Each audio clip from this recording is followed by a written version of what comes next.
Welcome to రాజనీతి. Visakhapatnam steel plant ప్రైవేటీకరణకు నిరసనగా తెలుగుదేశం పార్టీ ఎమ్మెల్యే గంటా శ్రీనివాసరావు గారు ఎప్పుడో 2 ఏళ్ల క్రితం రాజీనామా చేశారు. తన శాసనసభ్యత్వానికి ఆయన రాజీనామా చేశారు. అప్పట్లో ఆయన రాజీనామా చేసినప్పుడు తెలుగుదేశం పార్టీ పరిస్థితి అంత ఆశాజనకంగా లేదు. అలాంటి సమయంలో గంటా రాజీనామా చేయటం, అంతకుముందు నుంచే తెలుగుదేశం కార్యక్రమాల్లో పాల్గొనకుండా ముఖం చాటేయటం వల్ల ఆయన పార్టీ మారతారన్న ప్రచారం కూడా అప్పుడు జరిగింది. అయితే ఆ తర్వాత కాలంలో తెలుగుదేశం పార్టీ క్రమంగా పుంజుకోవటం, గంటా కూడా పార్టీ కార్యక్రమాల్లో యాక్టివ్గా పార్టిసిపేట్ చేయడంతో ఆ ప్రచారానికి ఫుల్ స్టాప్ పడింది. అప్పట్లో గంటా రాజీనామాను స్పీకర్ తమ్మినేని సీతారాం గారు ఆమోదించలేదు. గంటా శ్రీనివాసరావు కూడా ఇప్పటి వరకు తన రాజీనామాని వెనక్కి తీసుకోలేదు. త్వరలోనే రాజ్యసభలో రాష్ట్రం నుంచి 3 సీట్లు ఖాళీ అవ్వబోతున్నాయి. సీఎం రమేష్, కనకమేడల రవీంద్ర కుమార్, వేమిరెడ్డి ప్రభాకర్ రెడ్డి గారు రిటైర్ అవుతున్నారు. ఈ 3 స్థానాలు భర్తీ చేయడానికి మార్చిలో ఎన్నికలు జరుగుతాయి. మామూలుగా అయితే వైసీపీ 3 స్థానాలు ఏకగ్రీవంగా కైవసం చేసుకుంటుంది. కానీ వైసీపీలో జరుగుతున్న పరిణామాలు ఆ పార్టీ గెలుపుకు స్పీడ్ బ్రేకర్గా మారే అవకాశాలు ఉన్నాయి. తెలుగుదేశం తన అభ్యర్థిని రాజ్యసభ బరిలో దింపితే అప్పుడు ఎన్నిక జరపాల్సి వస్తుంది. అదే జరిగితే వైసీపీ నుంచి 3, టీడీపీ నుంచి 1 బరిలో ఉంటారు. 44 తొలి ప్రాధాన్యత ఓట్లు వచ్చిన అభ్యర్థులు తొలి రౌండ్లోనే గెలుస్తారు. 44 కంటే తగ్గిన అభ్యర్థి ఓడిపోతాడు.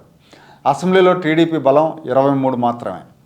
టీడీపీ నుంచి 4 ఎమ్మెల్యేలు గతంలో వైసీపీ గూటికి చేరారు. కరణం బలరాం, వల్లభనేని వంశీ, మద్దాలగిరి, వాసుపల్లి గణేష్ వీళ్ళు వైసీపీలో చేరారు.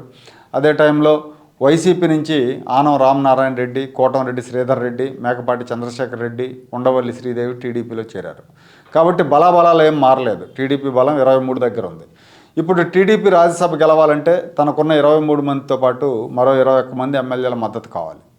వైఎస్ జగన్ ఇప్పటికే తన పార్టీకి చెందిన 10 మంది ఎమ్మెల్యేలకు టికెట్లు లేవని చెప్పేశారు వచ్చే అసెంబ్లీ ఎన్నికల్లో.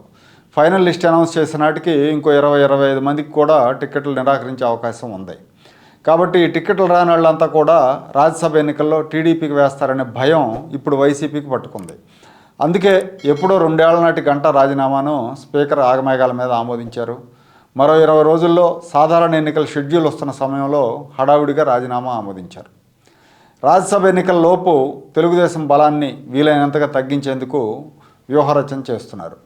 ఎమ్మెల్సీ ఎన్నికల సమయంలో తెలుగుదేశం అభ్యర్థి పంచుమర్తి అనురాధకు ఓటేశారన్న నెపంతో గతంలో సస్పెండ్ చేసిన 4 వైసీపీ ఎమ్మెల్యేల మీద అనర్హత వేటు కూడా వేయాలని వైసీపీ స్పీకర్కి ఫిర్యాదు చేసింది. దీని మీద సమాధానం ఇవ్వాలని స్పీకర్ కార్యాలయం ఆ 4కి నోటీసులు జారీ చేసింది. ఈ నెల 26 లోపు సమాధానం ఇవ్వాలని కోరింది. వీళ్ళని అనర్హులుగా ప్రకటిస్తే తెలుగుదేశం బలం ఇంకా తగ్గుతుంది. అందుకే దీనికి ప్రతిగా తెలుగుదేశం నుంచి వైసీపీలో చేరిన 4 ఎమ్మెల్యేలను అనర్హులుగా ప్రకటించాలని టీడీపీ ఎమ్మెల్యే డోలా బాలవీరాంజనేయ స్వామి స్పీకర్కి ఫిర్యాదు చేశారు.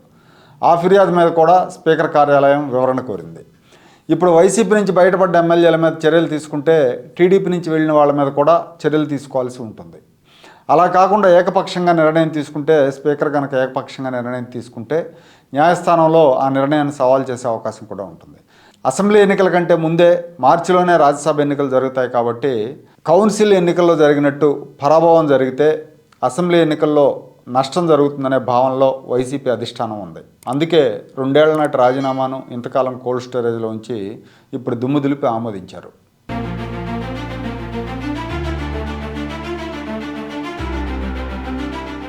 Like, share and subscribe to Rajaniti channel.